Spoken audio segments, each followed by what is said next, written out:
l'enjeu, c'est de faire patrimoine parce qu'on ne peut plus se permettre de construire pour détruire. L'architecte, c'est trop cher, c'est élitiste, ils sont perchés. Qu'est-ce que tu réponds à ça? C'est-à-dire qu'on va accélérer le temps. Enfin, le temps s'accélère, c'est pas nous qui l'accélérons, le temps s'accélère. Mais est-ce que l'école peut être autre chose que l'école quand elle n'est pas école? Bonjour tout le monde, bienvenue dans ce nouveau numéro de Dixit. Ravi de vous retrouver en plateau. Aujourd'hui, on reçoit un président. Mais pas un président comme les autres. On va parler aujourd'hui d'architecture avec le président de l'Ordre, c'est Christophe Millet. Christophe Millet, c'est un fils de charpentier, architecte de cœur de terrain. Il a passé son enfance sur les chantiers. On va aborder tous ces points avec lui, voir un peu où on va demain, d'un point de vue des villes et des architectures. Salut Christophe, sois le bienvenu sur le plateau. Bonjour Olivier. C'est un grand plaisir de te recevoir. On parle pas assez d'architecture, je trouve. Alors, on en parle, mais pas forcément de la bonne manière. Et c'est peut-être aujourd'hui le temps pour nous d'échanger sur qu'est-ce que l'architecture et quels seront ses enjeux pour les 50 prochaines années. C'est ça, un temps long, je te propose. Il n'y a pas de sujet tabou. Tu es, je le disais, fils de charpentier. Oui. Tu as grandi quelque part sur ces chantiers. Moi, ce que j'aimerais savoir, c'est faire appel à ta mémoire. Qu'est-ce qui reste de l'œil du gamin que tu étais quand tu voyais tout ça? Aujourd'hui, qu'est-ce qui reste de tout ça? Alors, si je me replonge quand même quelques 30 ans en arrière, même Ouais. plus, parce que j'ai démarré sur les chantiers, je devais avoir 6 ans, 7 ans, Incroyable. où je montais sur les toits avec mon père. Bien sûr, tout ça sans sécurité. Enfin, Mais ouais, on parle d'une c'était une autre époque époque. à la campagne, en Saône-et-Loire, où je pense que j'ai vu les premiers levées de soleil de ma vie, les plus beaux levées de soleil de ma vie sur les toits pendant des années et des années, où je me suis éclaté. Et ce que je retiens maintenant, et encore, quand je vais sur les chantiers en tant qu'architecte, Mhm. ou quand je parle d'architecture avec les ministres, c'est quand même que derrière chaque bâtiment, il y a des hommes et des femmes Ouais. qui travaillent ensemble, qui sont solidaires, qui sont loin de la politique du logement tel Ouais. qu'on en parle aujourd'hui, ou de la politique de la construction, qui sont loin d'un certain nombre de problèmes que nous on se pose, et qui le matin se lèvent très tôt, montent La dans leur France qui se lève camion, tôt, comme on disait. la France qui se lève tôt, et qui montent dans leur camion très tôt, l'hiver comme l'été, et qui à 7h, 6h30, 7h, 7h30 sont sur les chantiers déjà, en train de travailler avec cette idée aussi que j'aime beaucoup, c'est ce projet dans le temps long. Un bâtiment, ça ne se construit pas en quelques semaines. Un bâtiment, ça se construit en 1 an et demi, 2 ans, et que chaque ouvrier y participe à une étape. Pour ceux qui font le terrassement, ils arrivent, s'il y a un terrain nu avec une pelleteuse, ils font un trou. Après, on a les maçons Mais qui ils sont viennent dans le couler. projet.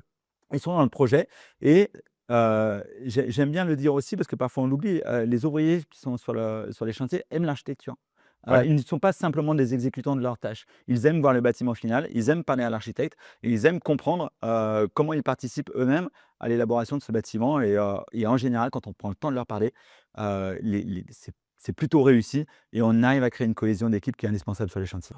Tu parlais de temps long de construction d'un immeuble ou d'un bâtiment. Effectivement, ça prend 1 an ou 2 ans, mais c'est exactement s'inscrire dans un projet long, puisqu'ils vont travailler une certaine période, mais pour quelque chose qui dure extrêmement longtemps dans le temps. Oui. C'est une pièce d'histoire quelque part qui se monte à chaque fois. Parce que ça va durer des centaines d'années, quoi. Ça va durer, alors des centaines d'années, ça c'est ce qu'on aimerait. Ouais, Les bâtiments des années 70, 80 en béton, aujourd'hui on les démolit, c'est ouais, une absolument. catastrophe. Ouais. On les démolit pour des raisons politiques ou pour des raisons constructives. Ouais. Mais oui, l'objectif aujourd'hui, c'est faire patrimoine, c'est-à-dire de partir de l'ancien patrimoine et de le préserver en patrimoine, et de se dire que chaque construction nouvelle doit participer au patrimoine français. Donc ça interroge, et notamment les questions qu'on se pose actuellement sur la construction des prisons, par exemple. Ouais. Les prisons sont le patrimoine du futur, et d'ailleurs, les prisons qu'on a construites au 18e, au 19e sont aujourd'hui, pour celle de Lyon par exemple, Saint-Paul, aujourd'hui c'est une université, Ouais. pour l'autre sont transformés en logement. Donc oui, l'enjeu c'est de faire patrimoine parce qu'on ne peut plus se permettre de construire pour détruire.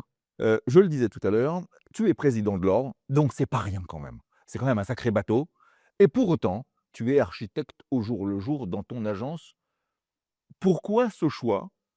Est-ce que c'est une évidence pour toi qu'il faut rester les mains dans le cambouis et comprendre ce qui se passe pour ne pas peut-être être hors sol? Comment tu analyses ça, toi?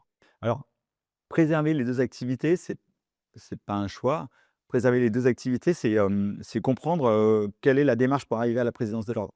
Je suis arrivé, j'ai créé une agence en 2010 avec mes associés. Je me suis engagé à l'ordre très vite en 2013, avec cette idée que l'architecture, quand on est architecte, on a cette intime conviction que l'architecture, c'est la solution. C'est une réponse évidente à plein de problématiques qui peuvent être résolues, mais de façon assez simple.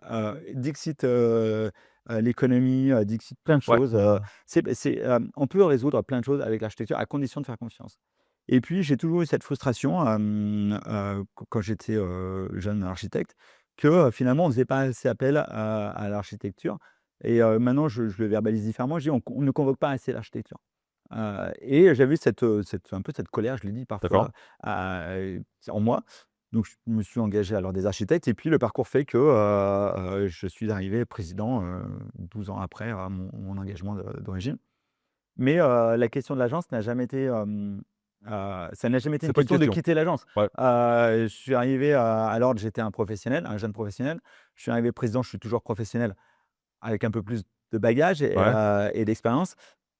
Par contre, ça me nourrit. Ça me nourrit, pour parler aux architectes, déjà. Ouais. Bah, oui, tu Bah, parles le même langage que quoi? je parle le même langage que les architectes, et ça, c'est pas rien. Bah, non. Puisque, souvent, les architectes et l'ordre ont pris des chemins différents, pour des raisons d'obligation d'inscription, pour des raisons historiques, donc parler aux architectes, c'est quelque chose et savoir leur parler, c'est aussi comprendre leurs difficultés, comprendre la fragilité de leur métier, comprendre parfois leur frustration, Ouais. d'être architecte, parce que je crois que c'est peut-être le mot qui caractérise souvent le plus les architectes, c'est la frustration de ne Ouais. pas pouvoir faire On plus. va Hem on va en parler. donc ça aide et puis, sans, mélanger les 2 activités, parce que ça pour le coup c'est un truc auquel je suis très attaché, aller puiser dans son expérience pour convaincre un ministre et le regarder dans les yeux que, le logement ça se fabrique comme ça, que, la discussion avec un promoteur et un architecte, c'est comme ça que ça se passe, que sur le chantier c'est comme ça que ça se passe. L'avoir vécu, c'est, avoir une force de conviction, qui pour moi en tout cas me semble indispensable. L'ordre, il y a débat là-dessus, mais l'ordre a, selon mes fiches, 70 ans. Heu, Comment on fait pour que ça devienne un acteur incontournable, ce qu'il n'est pas forcément aujourd'hui? Alors, l'ordre n'a pas 70 ans. Voilà, alors, explique-moi. L'ordre n'a pas 70 ans. Heu, Moi, je préfère dire que l'ordre a 50 ans. On D'accord. va avoir 50 ans puisque, on va fêter les 50 ans de la loi de 1977 sur Ouais. l'architecture, qui sera le 3 janvier, de 2027, qui est, finalement la recréation de l'ordre tel qu'il existe. D'accord. Pourquoi on ne prend pas cette, référence, historique, des années 40 puisqu'elle fait référence au maréchal Elle Pétain nous renvoie hop, et OK. que encore aujourd'hui, on entend que l'ordre a été créé sous Pétain, ce qui n'a aucun sens puisque les premiers regroupements d'architectes datent d'avant, Les Pétain gains, ouais, évidemment. Ap Sous Pétain, il y a eu, la création de l'ordre, d'accord. dans son état Ouais, d'origine. ouais, ouais. Après il a été dissous, il a été, Remis ouais, rebâti, d'accord, OK.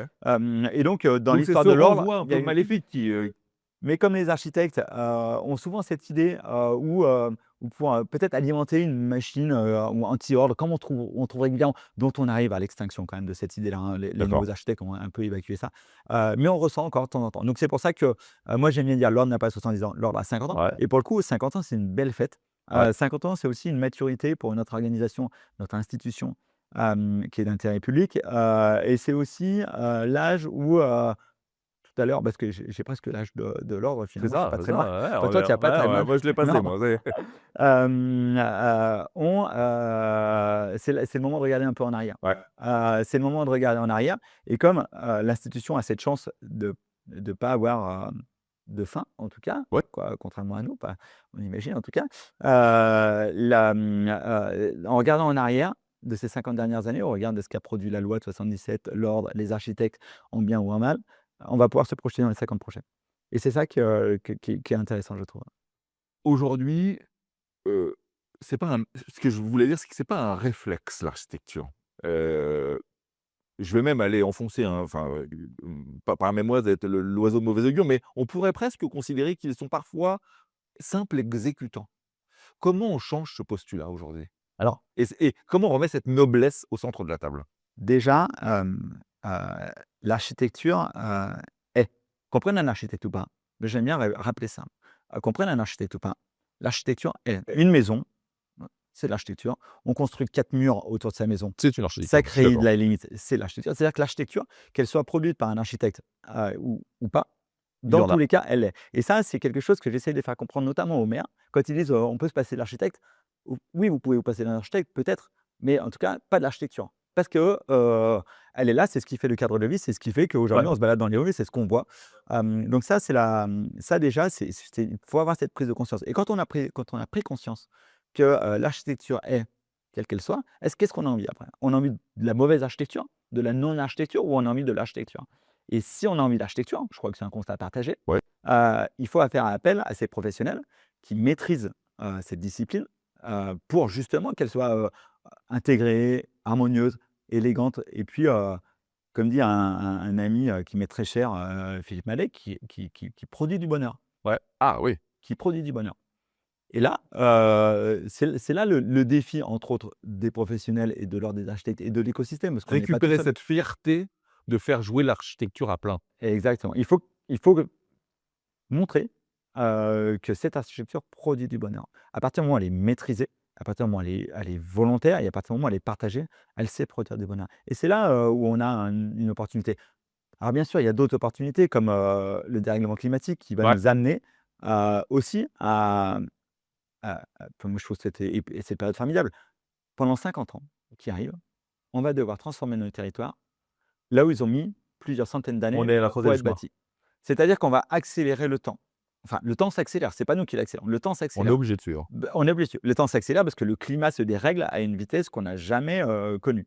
C'est-à-dire ce qu'on a produit par, l'architecture vernaculaire qui en est le résultat. Nos villages, nos villes, nos paysages, va devoir être transformé en 50 ans. C'est un Incroyable. truc C'est de un défi fou, fou. c'est un truc de fou. Mais C'est être au centre de ce moment-là, précisément, c'est dingue. c'est un truc de fou. C'est ce que je dis aux maires. Moi je rêverais d'être maire pour une simple raison, c'est qu'il y a vraiment quelque chose Il à y a une faire. occasion d'agir. Ouais. Il y a l'occasion d'agir et là, se dire qu'on va devoir faire en 50 ans ce qu'on a fait en 300, 400, 500 ans, avec, des incertitudes. Un climat dont on sait qu'il va se réchauffer naturellement, mais aussi avec, des risques de tempêtes de froid, de Ouais, tempêtes de neige. ouais. C'est-à-dire qu'en fait, être maire aujourd'hui, c'est, agir, mais pour de vrai, Sur la vie des gens, sur la clairement. vie des gens et il y a à la fois un peu de pression parce qu'on n'a pas le choix, parce que si on fait rien, les territoires vont devenir inhabitables, C'est donc sûr. il faut faire. Mais c'est ça être maire, c'est ça être, aussi architecte, c'est de se dire: «On se lance dans une période», pour moi qui est peut-être la plus enthousiasmante depuis des dizaines d'années, en tout cas pour les maires et les architectes et pour cette relation maire-architecte qui nous est chère à l'ordre des Ouais. architectes, parce que alors là, on a tout à écrire. C'est des partenaires, c'est pour C'est vous. des partenaires, naturels. Heu, les architectes ont toujours été très proches du pouvoir dans l'histoire de l'architecture, mais là, pour le coup, pour les 50 prochaines années, ils devront être complices. Ils vont devoir trouver la complicité pour s'engager ensemble dans cette histoire à écrire, Ouais. dans ce récit. Moi, j'aime bien parler de récit puisque, avec il y a l'histoire entre le maire et l'architecte, mais le récit, ça emmène toute la population avec et si le maire et l'architecte sont capables de donner ce récit aux citoyens du village, aux citoyens des villes, aux citoyens du grand paysage et de leur dire: «Oh, écrivons ensemble ce que sera notre territoire de demain, notre patrimoine de demain, notre vie quotidienne de demain. On y va ensemble». Il ne sera pas comme aujourd'hui parce qu'il pourra pas être comme aujourd'hui. C'est pas possible pour des raisons, démographiques, pour des raisons de travail, pour des raisons de transport et pour des raisons de climat. Mais par contre, faisons-nous une feuille de route et allons-y ensemble et toutes les chaînes de valeur, doivent se réunir. Alors bien évidemment le bâtiment, mais évidemment l'économie, bien sûr les filières et bien sûr l'agriculture qui va être impactée et allons-y ensemble et on se dessine, un destin commun et on se projette et là, il y a tout à faire. L'imaginaire est devant nous et là, pour le coup, tous les citoyens et tous les architectes, bien sûr, tous les maires, mais tout le monde pourrait participer à ça et ce dont je suis sûr aussi, c'est que ce récit, c'est, la garantie de l'acceptabilité de cette mutation. Parce que Par la population. par la population. Parce que muter un territoire, ça bouscule, ça perturbe, ça change les habitudes. Mais si, d'un seul coup, on emmène les citoyens dans ce récit-là, alors d'un seul coup, c'est l'imitation, elle est plus Ouais, subie, mais elle est co-bâtie, elle est co-construite ouais, et là, pour le coup, tout le monde y participe et tout le monde y gagne. tout le monde y est. Mais comment être sûr? Bon, je fais référence, par exemple, à ce que tu disais tout à l'heure. Ça nous fait sauter un peu de l'interview, c'est pas grave, j'adore ça. Tout à l'heure, tu parlais de ces fameuses, tours des années 70. On sait pourquoi elles ont été construites à l'époque. On sait pourquoi elles ont été même mis, un peu loin de Paris, pour ne pas gêner et faire ces verrues un peu plus loin que et on sait ce que ça a donné aujourd'hui, c'est plutôt un échec. Comment on est sûr qu'en 2026, on construit intelligemment pour 2050? Alors, peut-être ce qui a manqué à une époque, il y a déjà des choses réussies quand même, hein, dans cette Il y a histoire des de trucs 70. réussis. Oui, La oui, oui. qualité des logements sont magnifiques, sont Ouais, bien mieux que ce qu'on produit, aujourd'hui. ouais, Il y a un rapport à l'autre qui fonctionne bien, le rapport ouais. à l'extérieur qui Le fonctionne bien, vivre le rapport à la ensemble, ouais, lumière. ouais, Il y absolument. a, le phénomène hygiéniste qui s'est mis en place, dont on hérite encore, les bienfaits. Il y a des choses qui ont pas marché, notamment, la question de la mixité des usages, ce qui Absolument. fait qu'on a mis du logement beaucoup à un endroit où il y a pas de commerce, pas Pas d'industrie, d'infrastructure, pas d'infrastructure. ouais. Heu, Aujourd'hui, l'équation est plus la même, puisque, nos bâtiments sont déjà là. Nos bâtiments sont déjà tous les bâtiments. Alors, la phrase qu'on utilise, c'est souvent c'est 80 de les bâtiments de 2050 sont déjà là. Ils sont En déjà vrai, là. c'est pas 80, c'est 95, En fait, on rêve. parce que le renouvellement urbain, qui est de 2 par an, Ouais, aujourd'hui a tendance à diminuer parce que déjà raison économique, on construit moins et puis, la démographie est quand même en question, c'est pas nouveau. Donc les choses se régénèrent de moins en moins et puis, les démolitions-reconstructions sont quand même largement ralenties sous, la volonté des citoyens de plus vouloir, faire disparaître un certain nombre de bâtiments sur ouais, lesquels ils avaient vos repères. Donc, on va faire avec. d'accord. Et faire avec, ça demande une autre expertise que, faire de nouveau. Faire avec, Ouais. c'est, faire avec les bâtiments bien sûr, mais en faisant avec les bâtiments, il va falloir faire avec les gens, il va falloir faire avec les filières, avec le monde économique, avec les professionnels, avec les élus et ça va faire avec nécessite forcément de faire, en concertation et ça change les choses et puis Faire avec les erreurs d'avant, c'est-à-dire se dire: «OK, on a vu qu'on avait des connaissances sur ce point-là, on va essayer d'arranger les choses dans la réhabilitation de cet oui endroit». et puis avec les connaissances et puis avec les gens. C'est-à-dire il va, peut-être, qu'en rénovant des bâtiments, il va falloir interroger les filières localement, notamment, la les agriculteurs avec la paille qui vont pouvoir fournir de la paille. On va produire les choses. Il y aura des erreurs, Ouais, ouais, ouais. contact, mais pareil, s'il y a une leçon à retenir, c'est que plus on sera local, moins on fera d'erreurs. Ça, c'est sûr. Je voudrais revenir vers toi parce qu'il y a un truc qui fait un peu débat dans la profession. C'est ces fameux alors je vais te demander de nous faire l'amitié de présenter ça à nos amis. Le seuil des fameux 150 carrés. Aujourd'hui alors, il y en a qui veulent plus, il y en a qui veulent moins. En fait, c'est faire appel à un architecte au-delà des 150 carrés. Déjà, c'est quoi ton analyse là-dessus? Et est-ce que tu veux bien rappeler le postulat de départ de tout ça? En 1977, quand on a créé la loi, Ouais, la loi dit que, tous les bâtiments doivent être conçus par un architecte. Mais par dérogation, un particulier qui construit sa propre maison, en dessous de 150 carrés, pourrait la dessiner lui-même, et on va, mettre à son service le CAUE, Conseil en architecture, urbanisme et environnement, ouais. qui dépend des départements, qui est financé par la taxe d'aménagement, pour le conseiller et l'aider à faire, Ah bah, à tellement qui tient la concevoir sa route, maison. OK, d'accord. Donc ça, c'est le poste de départ. Ça a produit des choses bien et puis ça a produit les lotissements, qui sont moins bien, parce qu'on a généré des modèles, de maisons qu'on a implantés. Heu, à la limite, le modèle de maison, pourquoi pas, mais qu'on a implanté, qu'on a éparpillé dans le territoire et dont on a éloigné les gens du centre-ville.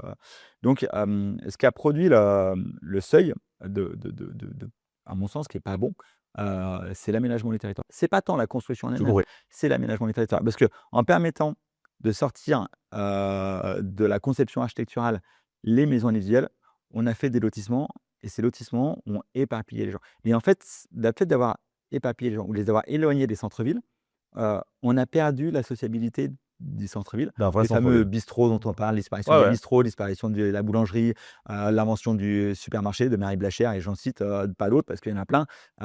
Et ça, c'est quelque part, une des conséquences D'accord. du seuil. Parce que les architectes, s'ils avaient eu comme commande, Tu en de main? faire ça, Ouais, les lotissements n'auraient pas eu cette envergure-là naturellement. d'accord. Parce que le terrain de 2000 carrés avec une maison plantée dessus, issue d'un modèle, les architectes n'ont pas appris à faire ça. C'est un non-sens. Oui, c'est un non-sens. Ça, les architectes n'ont pas appris à faire ça, ils ne le feraient pas. Les architectes, ils sont là, ce qui obsède un architecte, c'est le vivre ensemble.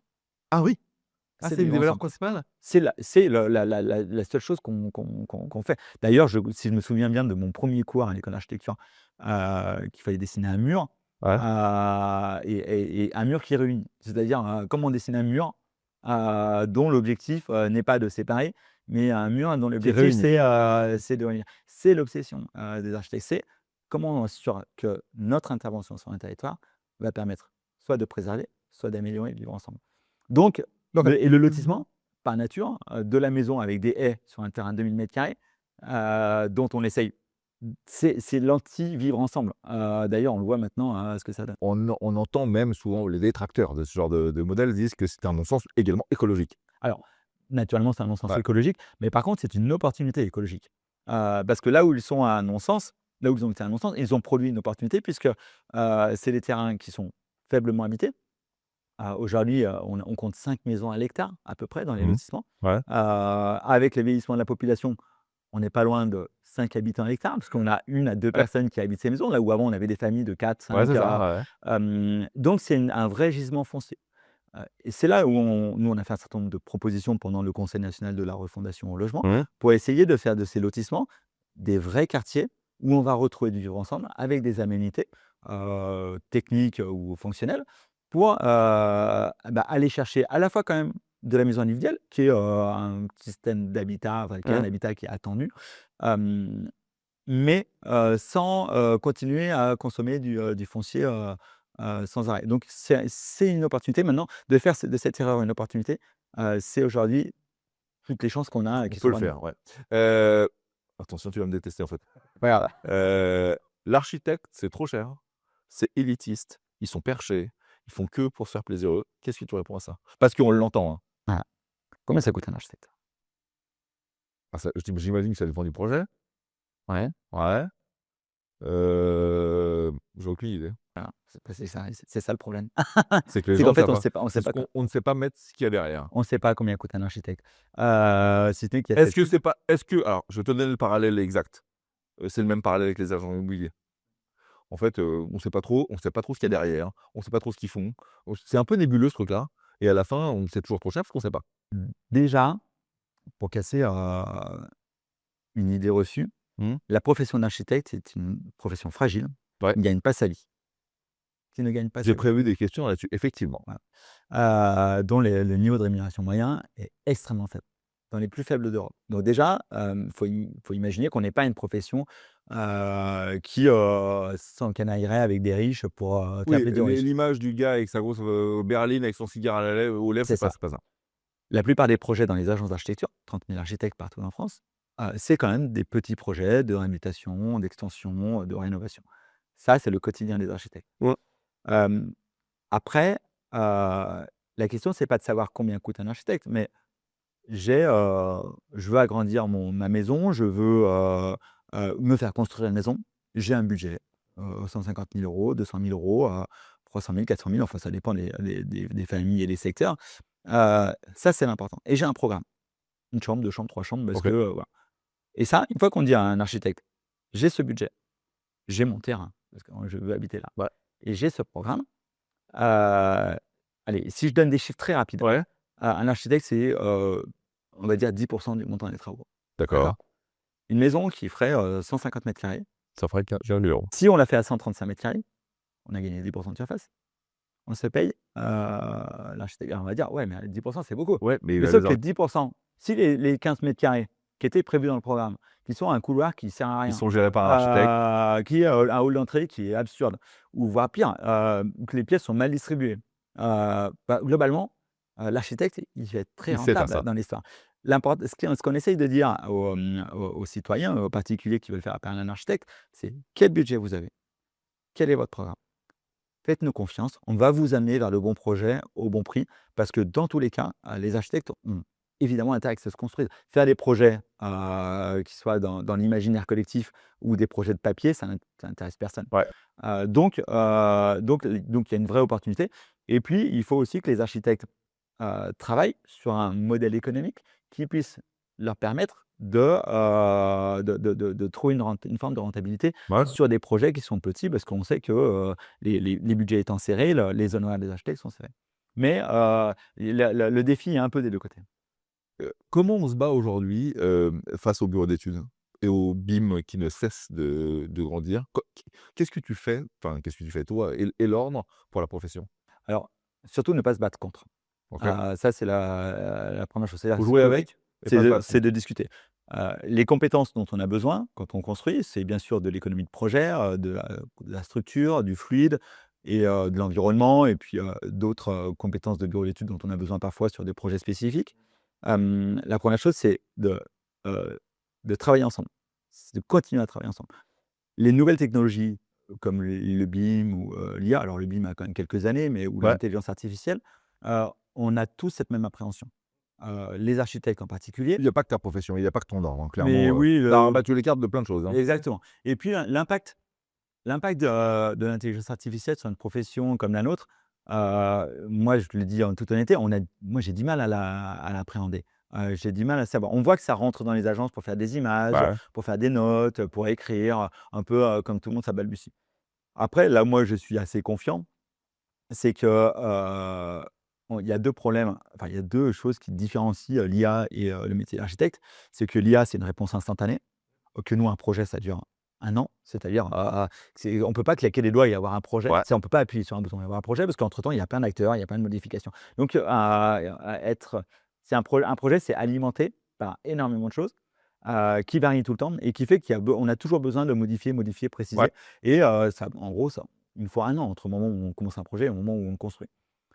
Donc je vois pas, comment l'intelligence artificielle pourrait s'intéresser à un truc qui n'est pas instantané. Ah Probablement que bon. ça viendrait, Ouais, ouais. vous savez que l'intelligence artificielle, nous, quand on pose une question à ChatGPT, c'est instantané là. Dessiner un bâtiment prêt à construire en instantané, si les ingénieurs l'ont pas vu, ça n'a aucun sens, Il donc y a, on donc recevait il y a quelques semaines de ça dans ton fauteuil, Luc Ferry, qui a écrit un bouquin sur ce truc-là. Il disait que l'IA, nous supplante dans quasiment tous les domaines maintenant. Il y a une seule chose qui pour l'instant bug un peu dans l'IA, c'est l'émotion, le sentiment, la passion, et ce qu'ils appellent le tête, cœur, main. Chose que vous avez. Chose que vous avez. Parce qu'on parle quand même presque on parle d'un art, hein. L'IA est pas très artiste. Tu as raison, elle cultive l'immédiateté. Donc on peut penser que c'est une profession qui, s'humilie et remue comme tout le monde, hein, mais qui, peut-être a ses chances, de s'en sortir par, une certaine forme d'émotion, de passion, de métier historique. On peut pas tout remplacer, quoi. on peut pas tout remplacer. Moi, j'ai le souvenir des discussions qu'on a eues il y a quelques années sur le BIM, où il y a eu une peur des architectes, de glisser vers un modèle très anglo-saxon, Mmh. de l'architecture, ce qui n'a pas eu lieu. Et puis, moi, je suis très confiant sur, une chose qui est notre trésor. On parlait tout à l'heure de la loi de 77 qui aura 50 ans. C'est qu'en France, et dans les pays latins, mais en France en particulier, puisque c'est inscrit dans la loi, l'architecture est expression de la culture. Pas de la culture américaine, pas de la culture anglo-saxonne, pas de la culture, Ouais, boulga de ouais, plein de ouais, ouais, choses, ouais. à l'expression de la culture. Mais la culture à cet endroit-là. Et là, pour le coup, si les architectes, continuent à exercer avec ce qui est le plus profond, c'est-à-dire l'architecture est une expression de la culture, Clairement. qu'il y ait des outils IA ou pas IA, ça ne changera pas que l'expression de la culture à cet endroit-là, c'est le travail d'architecte, ça restera un travail d'architecte. Donc il ne faut pas repousser les outils, il faut bien sûr les adapter, Ouais. et tant mieux. Mais par contre, là où moi je trouve qu'on a cette chance, c'est l'expression de la culture à un endroit précis. Et on fait 5 kilomètres, c'est pas la même culture déjà, parce que c'est pas la même vent, c'est pas et ben ça, c'est l'opportunité des architectes de préserver ce qu'ils peuvent offrir, c'est-à-dire, le bonheur au quotidien des citoyens. Le vivre ensemble, Le vivre ensemble. ce que tu disais. Je reviens quelques minutes sur, la situation des jeunes architectes. J'avais des chiffres, 1 200 nouveaux architectes par an sur une population d'environ 30 000 architectes, et tu le disais, tout le monde ne vit pas de l'architecture, c'est très compliqué. Qu'est-ce que le président de l'ordre et l'ordre peut faire pour rassurer tous ces nouveaux même, qui arrivent dans le métier? Alors, pour parler de chiffres, en France, on dispose de 44 architectes pour 100 000 habitants, D'accord. d'accord?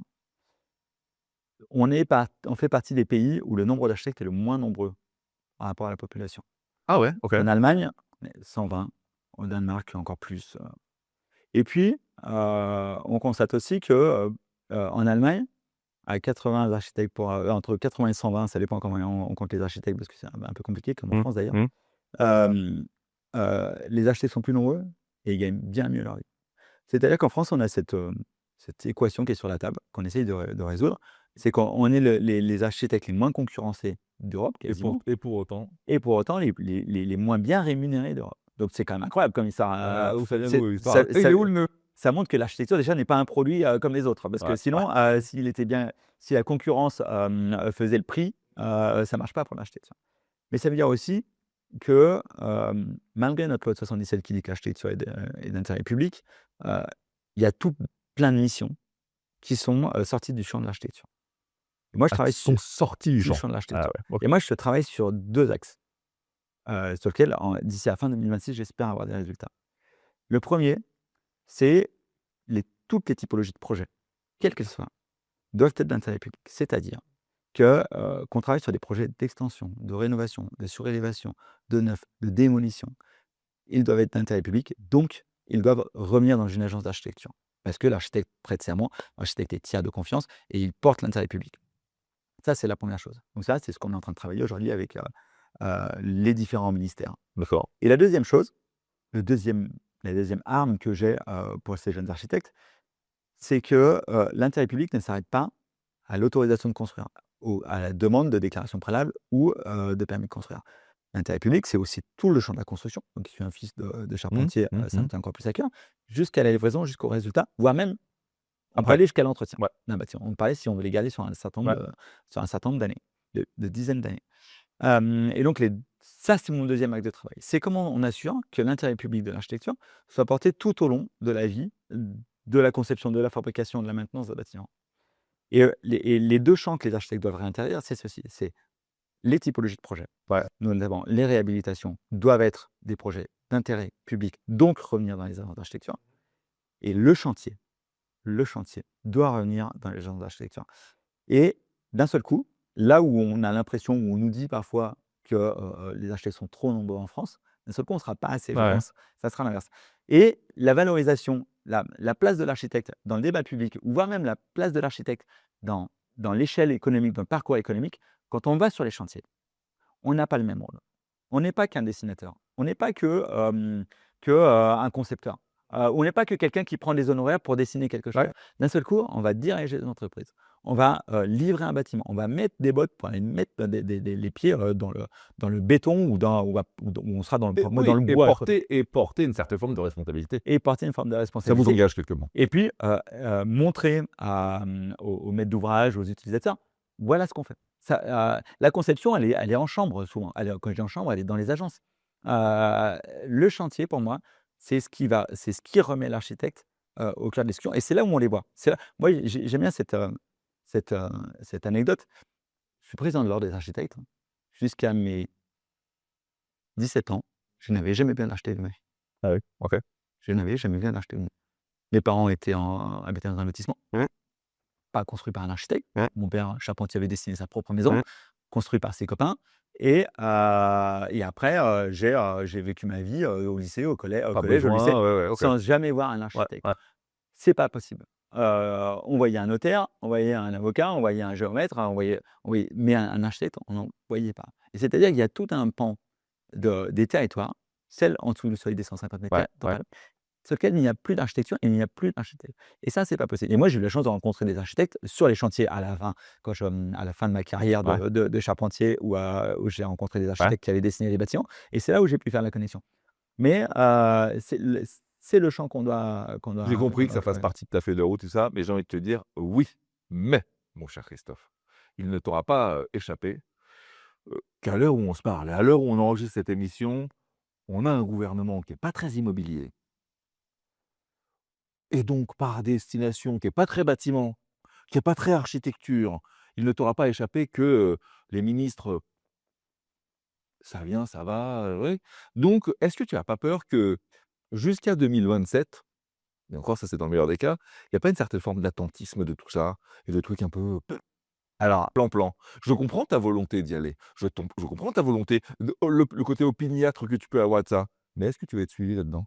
je te prends à contre-pied, mais la période n'a jamais été aussi propice pour moi. Ah!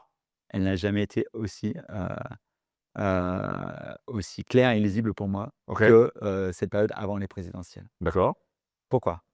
1, tu l'as dit toi-même, il n'y a pas beaucoup de projets, Ouais, d'accord? Donc il y a du temps. Et de Mmh. 2, il n'y a pas d'argent. Eh, Il n'y a pas d'argent. je vois pas pourquoi c'est une bonne nouvelle. Alors, c'est une bonne nouvelle pour OK. l'architecture. Ah, OK. Il n'y a pas d'argent. Et nous, aujourd'hui, ce qu'on apporte, dans les schémas que j'apporte, c'est-à-dire l'idée de se dire que l'intérêt public doit se retrouver dans la réhabilitation. Que réhabiliter, c'est une économie de territoire. Que réhabiliter, si on met les acteurs en phase autour d'un chef d'orchestre qui est l'architecte et le maire, C'est de la matière grise, en fait, on l'architecte. dynamise un territoire, on relance les filières.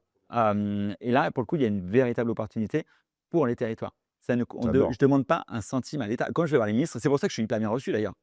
C'est que C'est déjà, je suis autofinancé. Enfin, l'ordre est ouais, autofinancé par ouais. les architectes. Donc, en plus, Et tu on demandes est pas d'argent, tu as des solutions. et on arrive avec des solutions dont on ne demande pas un centime. Deuxièmement, là, on arrive aux 50 ans de la loi sur l'architecture, qui est quand même la plus belle loi du monde sur l'architecture, dont la France est très fière. Et que on sait que sa pratique, sa déclinaison pratique n'est pas si évidente que ça, notamment à cause des autorisations de construire qui sont un peu complexes Mmh. et qui fait qu'il y a tout un champ de l'architecture enfin, un champ de la réhabilitation qui échappe aux architectes. Sur 720 000 autorisations de construire déposées l'année dernière, 560 000 sont des déclarations préalables qui n'ont pas vu un architecte. D'accord? Ça vous donne un peu la proportion. Euh, et, et pour autant, le résultat, dont on sait souvent, il n'est pas au niveau. Les sénateurs se sont souvent emparés de ce problème-là avec des projets de loi autour de la réhabilitation, parce qu'ils sont inquiets que les territoires se dégradent, à la fois par la vitesse nécessaire de transformation et à la fois par les solutions pratiques, mais genre l'isolation à 1 euro, la PAC, enfin, Ouais, ouais, on ouais. a tous vu Ouais, ouais, ouais. qui dénaturent complètement les territoires et en plus qui ne rendent pas les territoires confortables. Donc aujourd'hui, nous, ce qu'on dit, c'est qu'on ne demande pas un budget, on demande simplement De vous laisser faire. d'activer l'économie locale, dont l'architecte fait partie et dont il est capable de. Donc, pour moi, l'année 2026, c'est de mon regard de jeune président, parce que je suis président que depuis 1 an et demi, et Ouais. puis il y a d'autres présidents avant moi qui ont forcément eu des opportunités. Mais pour moi, l'année 2026, c'est Génial. la plus belle année. Donc tu es à la croisée des chemins d'un truc très ambitieux pour l'architecture, au bon moment. Oui. Il y a pas mieux, en fait. C'est comme ça que je me positionne. OK. Alors peut-être que les gens autour de moi me disent: «Mais tu es complètement fou». Ah, je sais pas, mais Ouais. moi, c'est comme ça que, je me positionne et c'est comme ça que je vois les planètes s'aligner Ouais. depuis un certain nombre de mois, au point que, les projets dont je parle sont partis. C'est-à-dire Ça se fait. on dit: «Oui, ça y est, on est en train de discuter, on a commencé les réunions, on avance» et on avance et les ministres aujourd'hui, ont conscience d'un truc, c'est que, l'architecture est interministérielle. On est rattaché au ministère de la Culture, mais on est interministériel. On apporte des solutions au Mmh. logement, on apporte des solutions au territoire, on apporte des solutions à la santé, à la justice, on parlait des prisons tout à l'heure. On apporte des solutions dans tous les ministères et depuis des années, les gens qui apportaient des solutions, demandaient un peu d'argent avec et maintenant on va en apporter des solutions. Je dis pas qu'il y aura pas besoin d'argent, Ouais, non, mais de toute façon, il y en a un tout moment ça, donné, on ouais. n'est pas Ouais, on n'est ouais, pas ouais, ouais. naïf, je suis pas Ouais, naïf, il ouais, y a ouais, il y a de ouais. l'argent derrière. Mais par contre, enclencher ce désir C'est de facile, c'est transformer, rapide. oui. Hem, il faut qu'on parle quelques minutes de nos enfants et du monde qu'on va laisser à nos enfants. On a tous un enjeu, c'est 2050, la neutralité carbone 2050. De ta fenêtre, utopie ou on est sur le bon chemin? Alors, la neutralité carbone de la France Ouais, dans son entièreté, c'est complexe et je la maîtrise pas. OK. Par contre, la neutralité carbone du bâtiment, Mmh. elle se décompose en plein de secteurs. Ouais. Construire un bâtiment, ça émettra du carbone. C'est comme ça. Il y a pas même en construisant en bois, Avec matériaux biosourcés, parce que dedans il y a des tuyaux, parce que dedans OK. il y a des machines, en métal, construire un bâtiment, évidemment, ça produit du carbone.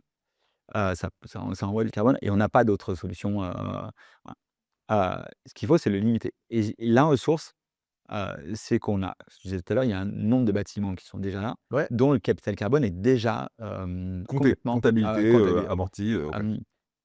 Et les transformer, c'est, un des premiers enjeux pour, limiter l'impact carbone. Le deuxième, c'est l'intensification des usages. Aujourd'hui, des mètres carrés, ce bureau dans lequel on est, je ne sais pas Mmh. combien d'heures il sert, par semaine, mais probablement qu'il peut servir plus Absolument. et qu'il faut étudier, les mètres carrés disponibles. Alors disponibles pour une activité, mais pour 2, 3 et La 4 salle des activités. fêtes qui peut servir aux associations, Les écoles OK. les écoles les écoles les écoles, quand il faut les rénover, les écoles, ça coûte cher de rénover une école. Ah ouais. Parce que, et notamment, on l'a vu l'été dernier, où les enfants n'ont pas pu rentrer à l'école les premières semaines à cause de la canicule. Ouais. Donc, il faut rénover les écoles, notamment pour la chaleur. Et rénover une école, ça coûte cher. Rénover une école plus une salle des fêtes plus, je sais pas quoi. Bah, Ça devient un non-sens, je suis d'accord avec toi. Ouais. ça devient longtemps. Donc, moi, ce que je propose, c'est qu'avant de rénover une école, pour qu'elle devienne une école, ou pour qu'elle continue d'être une école, interrogeons-nous par le biais d'un architecte local, d'un programmiste, d'un maîtrise d'œuvre, sur mais est-ce que l'école peut être autre chose que l'école quand elle n'est pas école? Et là, il y a un vrai gisement d'usage de mètres carrés qui va éviter d'émettre du carbone. Et puis, en France, je trouve encore qu'on parle beaucoup du carbone, comme tu viens de le faire, mais assez peu des autres sources. Ouais. Le carbone, c'est le gouvernement a fait un focus parce que c'est facile et ça se comptabilise. L'eau, le sable, la biodiversité, c'est difficile à compter. Et les enjeux derrière les enjeux du carbone, qui sont finalement des enjeux liés à la matérialité, Mmh. il y a des enjeux qui sont plus difficiles à appréhender et qui sont encore plus importants. Et notamment la question de la biodiversité, Mmh. et la question de l'eau. Qui sont des questions qui sont, c'est OK, il y a des dangers absolus. Il y a des territoires, on l'a vu, dans le sud de la France, où il y a plus d'eau. Ouais, clairement. Et ça, ce sont des enjeux qui sont encore plus importants que le carbone. Et moi, ce que j'ai toujours peur, c'est que, on a ce fameux, c'est un schéma qui est assez connu, qui s'appelle le cône carbone. C'est-à-dire qu'on regarde souvent tout par le prisme du carbone, mais on oublie de regarder par le prisme, des ressources. Et il faut les politiques publiques, il faut les amener, faut les faire glisser de la problématique carbone à la problématique ressources en général. Et Ouais. d'un seul coup, la question de la construction et la question de l'aménagement des territoires prend un autre sens et va chercher des solutions. Parce que le carbone, ce que tu me dis tout à l'heure sur le carbone, c'est qu'on cherche à limiter. Ouais. Or, avoir une stratégie qui vise à faire moins, c'est pas une stratégie enthousiasmante. Par contre, aller chercher des ressources et de dire je vais me servir des ressources localement pour essayer de faire quelque chose, c'est une stratégie qui est à l'inverse, qui est constructive et C'est ça. positive. Donc, il faut essayer d'amener le schéma vers autre chose que le prisme carbone, qui est finalement que réducteur ou restrictif. Tu as l'oreille du gouvernement là-dessus ou pas? Je Ils crois, entendent ce genre de choses ou pas plus que ça? Ou ils sont vraiment focus sur, zéro carbone 2050? je crois que oui. D'accord. Je crois que oui. Je crois que oui parce que, déjà, on n'est pas les premiers à le dire et ça fait quand même un certain nombre d'années qu'il y a des acteurs qui viennent leur répéter ça. Et puis en France, on a quand même, si les ministres changent, l'administration reste. Ouais. Ça peut être un problème, mais c'est aussi, sur certains points, des choses positives sur lesquelles on va piocher. Et ça, quand même, aujourd'hui, on a des jeunes, gens, ingénieurs qui s'engagent dans l'administration et qui ont des valeurs qui sont celles-ci. Le temps file, on parlerait pendant des heures avec toi d'architecture, c'est un Ouais, truc de dingue. je pourrais ne jamais Mais m'arrêter. tu reviendras nous voir. On arrive presque au but de cet entretien. J'ai pas Déjà? posé ouais, mais j'ai pas posé le tiers de mes questions. Juste, je voudrais avoir un peu ta feuille de route, un peu plus précisément sur les années à venir. Ça fait 1 an que tu as pris la présidence, il te reste des années. Qu'est-ce que tu as en target? Les trucs essentiels? Bah, alors des années, c'est 1 an et demi qu'il me reste, hein, c'est peu, hein. Ouais, J'ai envie de dire la feuille de route est posée, les enjeux sont dessinés. Moi, déjà, ce que j'aimerais en tant que président, c'est ce que je disais tout à l'heure sur les maires, ça vaut aussi pour l'ordre. ouais, C'est-à-dire, laisser un héritage qui permette aux prochains, de pas repartir à zéro et de continuer. Ça, c'est quand même un enjeu fort, parce qu'on n'a pas le temps de recommencer à zéro. Je le dis souvent aux maires quand ils sont élus, hein: «Recommencez pas à zéro, on n'a pas le temps, hein, maintenant, il ouais. faut continuer, pour prendre la suite». Déjà, ça, c'est la première chose. Et puis, l'ordre n'est pas l'objectif en soi. Bien sûr, non mais on comprend. L'objectif, c'est Il l'architecture. sert la cause, oui, bien C'est sûr. l'architecture. Mais pour autant, il faut avoir des outils pour défendre l'architecture. Et les 2 outils dont on a besoin, c'est les architectes qui font l'architecture et l'institution qui, elle, doit être en bonne santé. Elle doit être impérativement en bonne santé parce qu'elle est le relais politique des architectes, dans les politiques publiques. Et je crois que, au-delà des projets que je mène, notamment, tu as compris, hein, sur l'élargissement des fonctions des projets des architectes, Mmh. il y en a un qui me tient à cœur, c'est Ouais, quand même de s'assurer autant que possible, et je sais que les architectes sont en difficulté. Je le vois sur les ouais, territoires, je le sais qu'ils sont fragiles et je le sais qu'ils souffrent certains, et d'ailleurs ils me le disent des fois, de façon très violente d'ailleurs, même vis-à-vis de l'ordre, vis-à-vis du rôle du président. Et je le sais, mais quand même, essayer de préserver cette institution pour qu'elle apporte des solutions aux architectes dont eux-mêmes apporteront des solutions sur les territoires. et rappeler que, comme tu le disais, on est à un moment formidable de nos vies, de croiser les chemins. C'est l'opportunité. Les vœux que j'ai faits avant-hier ou la semaine dernière, je ne sais plus, avec les ministres, c'est une année d'opportunité. Il faut la saisir. C'est la plus belle année qu'on ait jamais vécue pour l'architecture et j'en suis sûr et certain.